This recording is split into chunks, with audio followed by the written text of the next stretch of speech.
I in the Army, Canadian Army in Ottawa. I got my book into one of the velour entered in my name in that book. Yeah. They call if you ever go to Ottawa, look around, and you see my name in the Army Second World War Army veteran. I'm my name Lee, family name, and Chew, Chew, Quan, Quon, and I belong to the Royal Canadian Army Engineers. But I was attached to the special force. Force 136. That is my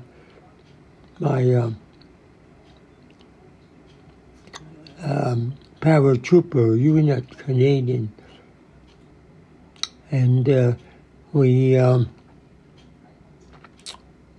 parachute into. We're fighting out in Burma. In Burma campaign, the border in India, in the Burmese the jungle there, the foot of the Himalaya mountains. We go out on top of the mountain there, Mount Himalayan, the foot of the mountain, so cold that at the base there, freezing. You know how cold they are? 140 degrees below zero. Yeah. So you think it's cold, eh? Pretty stormy. So they say if you spit just like that, you know, you say before you spit the water out, before the water hits down, you know, to the ground, you were throwing rocks out of your mouth. You see, when you're spitting on its way just out, on the way you're dropping out of your mouth, you know, when they land it, it'll be ice cube. That's how cold it is. Yeah. Of course, that's a have lies anyway. That could not be possible. That's what we tell our friends, you know. Yeah. You know, guess how cold it is. You know, we don't drink no water to drink. We kill a snake, and we drink snake blood because of no water freezes. Right. See, you couldn't. So the only thing that you can drink is from animals or something like that. See, so instead of doing that, you kill the snake. You just suck the blood out of it. To drink the snake blood. Yeah. Do you remember what that tasted like? Not too bad if you got some salt in them.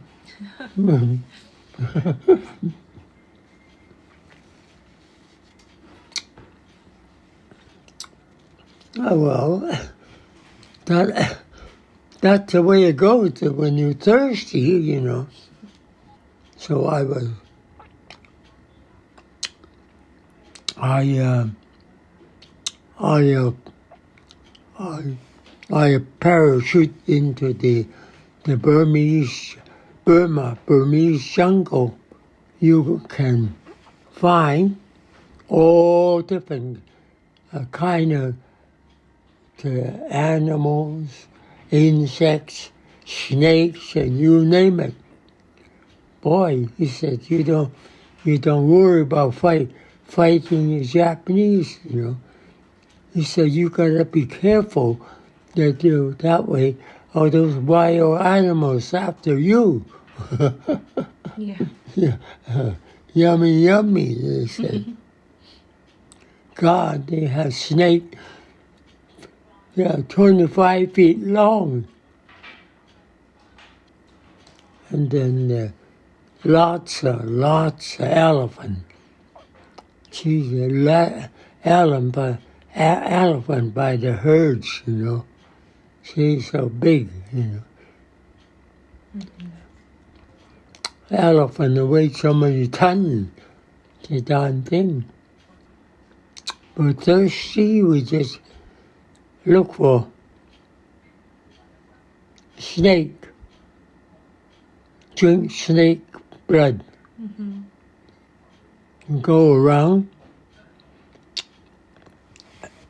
the shrubs in the jungle where you see a track like that, is smooth, got a hole in there, and likely the snakes, they make the home. That's the way they make the entrance into the place where the snake into the mountainside there. And so what we do is to take some grass and lit the fire in front of the hole, and use the fan and try to smoke the snake inside there, with the snake inside there. In order to do that, with the guy staying in there, take two guys to do that. He said, hold a flour sack, an empty flour sack there, and meanwhile, I'll fan lit the fire and the smoke into the hole. Yeah. Smoke the fish, a snake out of the hole.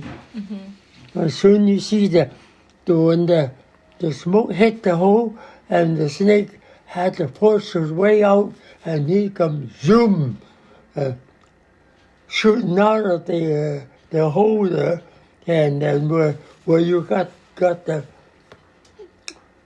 gunny sack open like that, and he hit the sack, and you just close it, and that's how you catch the snake.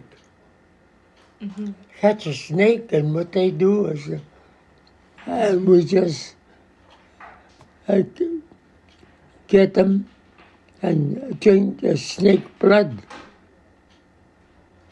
raw snake blood. Yeah. From the head down, and about 4 inches down from the head for the snake, and we just slit the throat, and then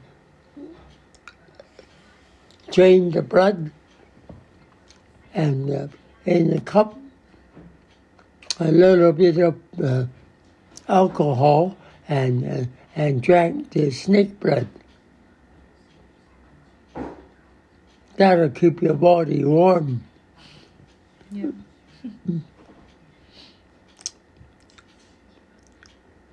They say that's very good, got a lot of the snake snake blood's got a lot of vitamin in there, you know. Mm-hmm.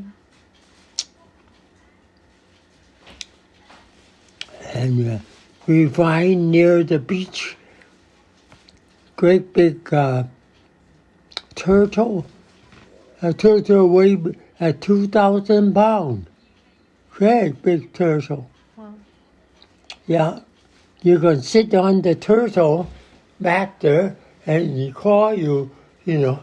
Yeah, the turtle, they're very strong, you know, when the turtle, Yeah. you know, see.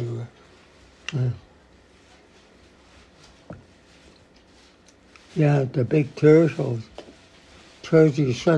Some of them weighs 300 or 400 pounds. Wow. Big turtle. Yeah, that was really, yeah, really hard when I was in the army fighting out in the jungle there. Yeah. And guys say, when you're out in jungle, never mind the Japanese, you know. He said, you gotta have to look out for yourself because all the wild animals after you, you know. Yummy, yummy, here comes, you know. So I stay out in the, I was staying out in the jungle out there 3.5 months out in the jungle. And I don't sleep on top, on down below. We used to climb up the tree. I always have a rope, you know, a thick rope, weave, you know, 8 foot long, and then pick a spot out in the tree where I can lean my back up there, and I got that big rope around the tree trunk there, you know, and tie a knot, and then just sleep in there, tie myself out in the tree there, Yeah. and sleep on top of the tree. Because at the nighttime, all the time there's wild animal, you look down there, you know. He said that you sleep down there, the wild animal, they're going to eat you up in the middle of the night if you fall asleep. Yeah. Yeah. Just imagine. You know.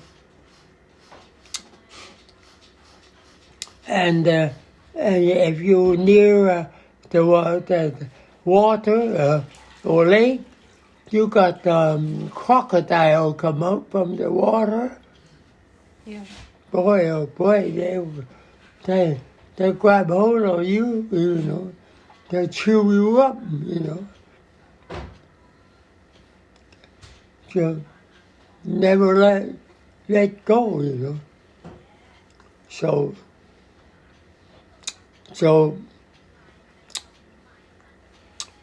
we were taught not to use a gun at all. He said, use gun, you know. You got pistol, wake up the whole jungle over there, and the animal be after you. Mostly we use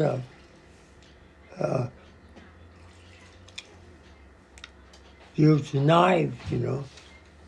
Mm-hmm. Yeah, we carry a knife rather than carry a pistol, you know. You just stick a wild animal. Imagine you're fighting you are fighting wild animal, you know, wrestling with them, and you know, we have to you have to stab the animal out of that, or you get eaten up by them. That was a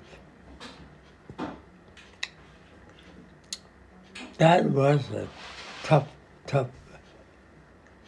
life out in the jungles. Definitely. Yeah. But when we have on active duty, the mostly we go out in the jungle there, go active 30 days, and then we go back to camp again, because you know, and then that's our assignment usually.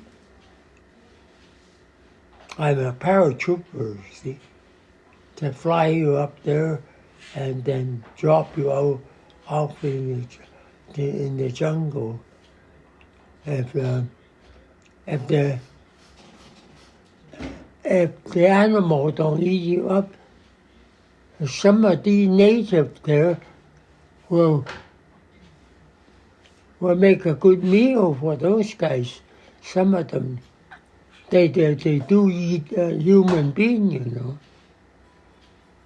out in the jungle. The different tribe of the people in there.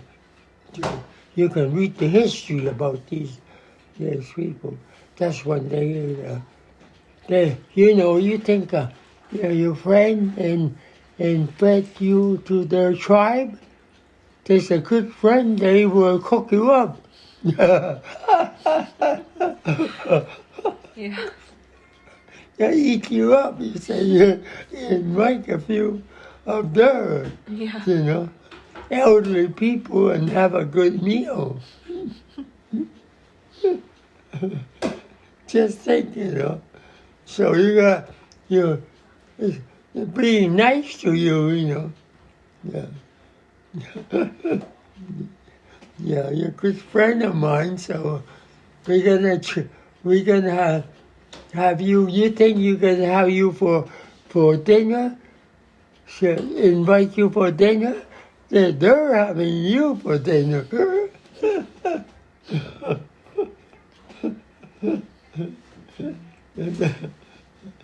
Ain't that nice? Trust no one. Yeah. They were, yeah. These the natives, yeah.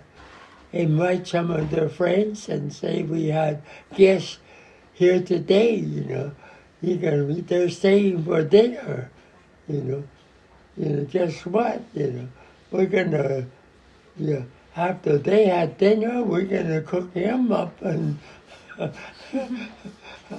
fatten him up for dinner. Yeah. That's what they do.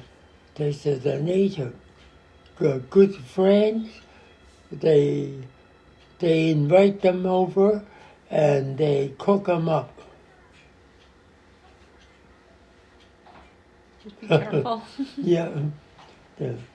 So they treat you nice for a few days, maybe 3 days. You see, that's it. You know, you had it. You know.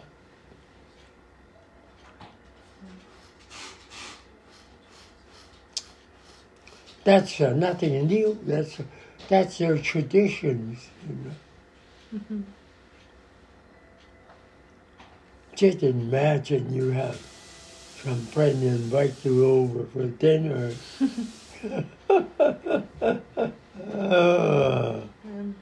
Oh well. That's kind of that's kind of life you lead. I stayed in the jungles there for 3.5 months. Yeah. no friend, no something. Yeah, something like Tarzan, you know. No food, you're on your own. There's all kinds of the way you're taught, the you know, everything in the jungles, you will survive, you know. Edibles, you know, certain thing, edible, you can, there's water you can drink, you know, from the morning dews, and then, you know, that's how you learn, you know, to live, how to survive in the jungle, see?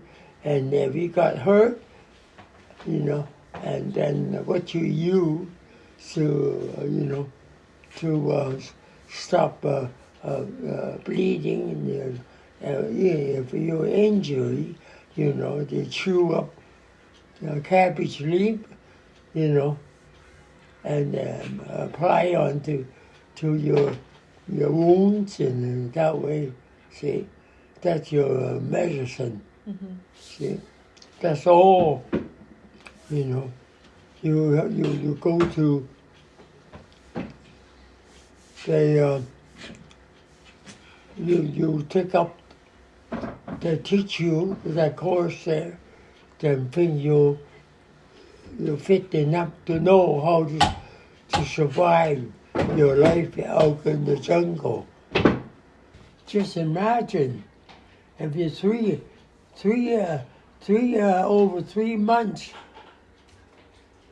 your hair growing so long they probably cover your eyes coming down, you know.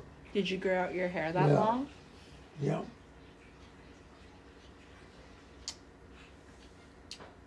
Because it's so hot, you know.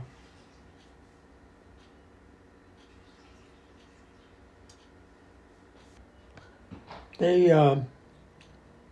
deliberately drop you into the jungle then without any supply of food. So what you learn, you're supposed to be able to survive, you know, out in the jungle, and with no problem at all. See, that is if you know, so the figure you're fit, you know enough to how to survive in the jungle. Mm-hmm. The paratroopers, you know, they don't, you know, dispatchers tell you you're supposed to get ready and jump yourself. If you don't jump, the dispatcher say hang on to the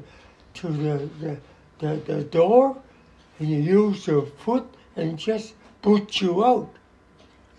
You're standing in front of the door, and just use a foot and just kick you out of the out, and so where you go. When you do that, then when you landed, then you still have to know how to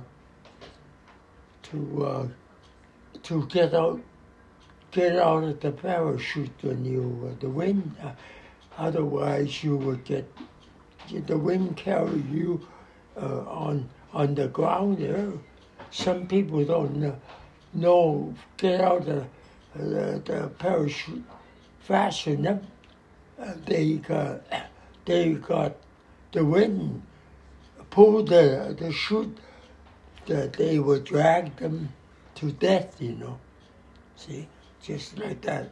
Hold on to, and not fast enough. As soon as you pull out, we taught to you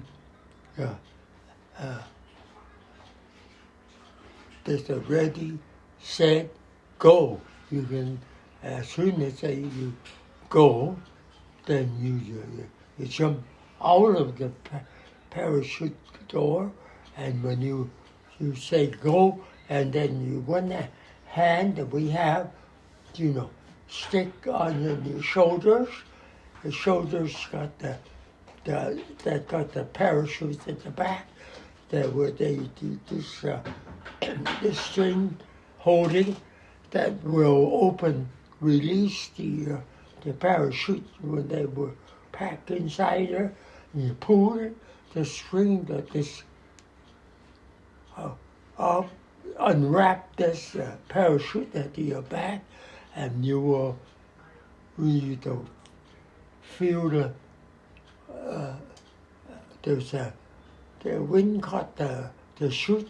You jerk like that, and they say you look up, and you see the parachute straps on the side, and you will grab hold of the parachute to the strap, one on each hand, and you hold them. They taught you that, when you're drifting, if you want to go to the right, and you will roll your hands like that and pull the chute will dip this way, and you want to go left, and you use this one and pull this side and go that way, and then that way if you want to not drifting so fast, you use the both hand. We will pull it forward when the chute will go like that, but to hold the wind, so you wouldn't be drifting too fast. So you're supposed to already know how to control the parachute when it's open, when you start blowing up. Some of the people don't know how to use it. They got hidden, blow on top of the treetop, and some the land that got dragged to death. They couldn't know how, be able to get out of the parachute that they were wearing. See, but we have to one hand pull the parachute, release the string, when it's open, and then they look up. You two strap one on each side that can control that if you going too fast on this side, you use that one, pull it, the dip, the try to hold it, that will slow the chute down. And so that way they do it, Mm-hmm. Some of them, I don't know how to get out of the parachute. On the ground, they drag.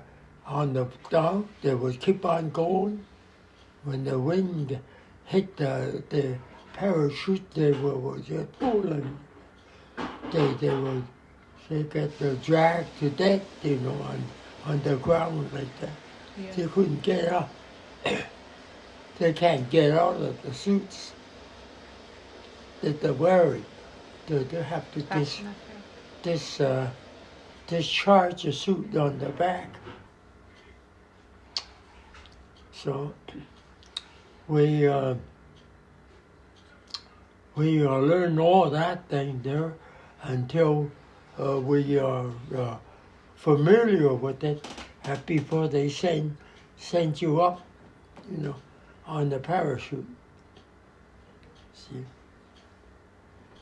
some of them got so used to it, they landed and just easy, and they standing up, and the chute drops, very easy, they thought,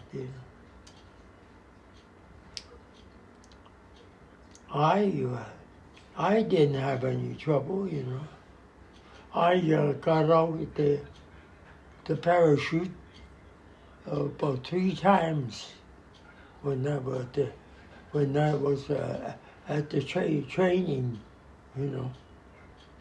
They make sure before they send you out in to drop you out in the jungle, and then they, not only that, they send you out in the jungle,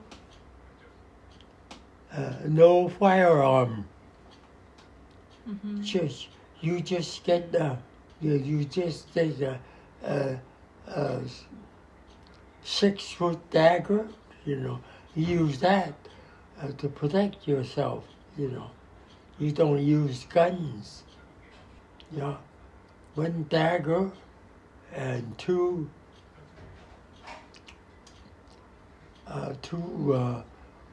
you carry 2 bombs, small.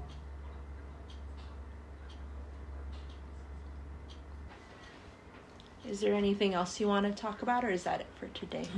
Is there anything else you want to talk about, or is that it for today? We hardly talk about operations. Well, Because, that's why whatever you're comfortable with, you want to talk about. You have to. We're I have not lots supposed to. I need. we were in such an operation, a secret operation, we don't talk about our sojourn. Mm-hmm. No, even after the war, we don't do that. You see, Mm-hmm. we're supposed to be the Army secret agent. Yeah. I don't wear Army new uniform. I'm wear just ordinary. See, Yeah. I don't carry the pistols. They're just one is a 6-inch long dagger, at the side of my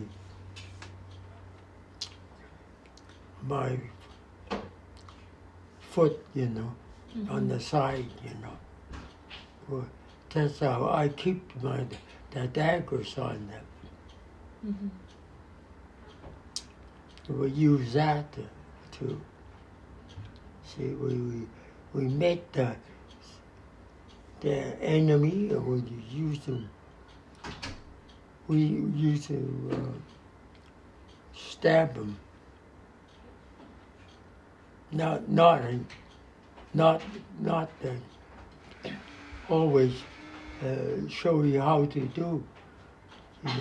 Get behind them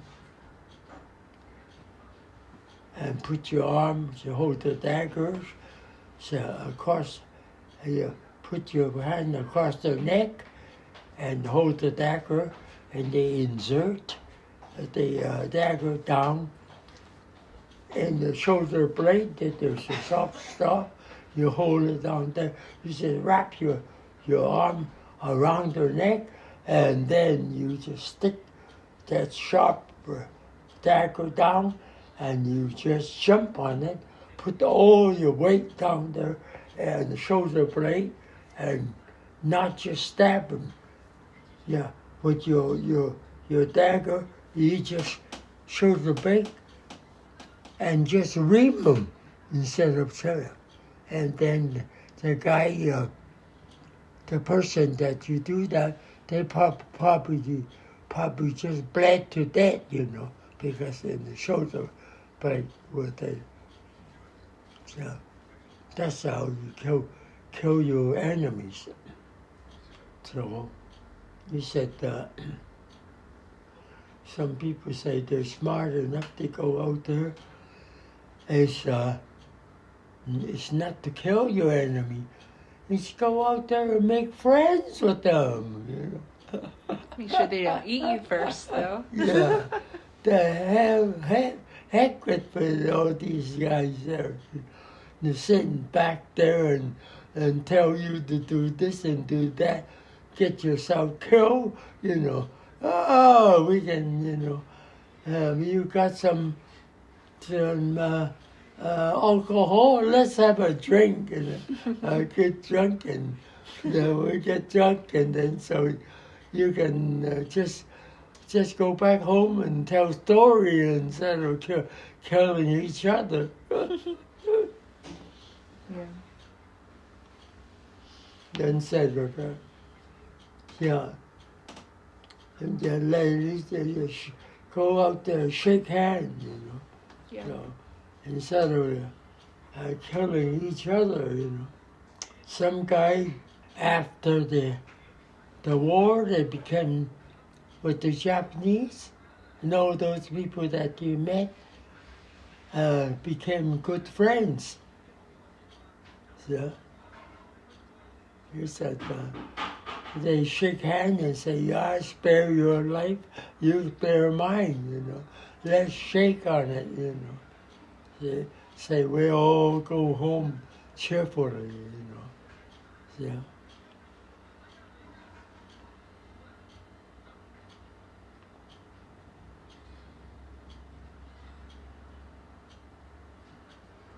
And some people just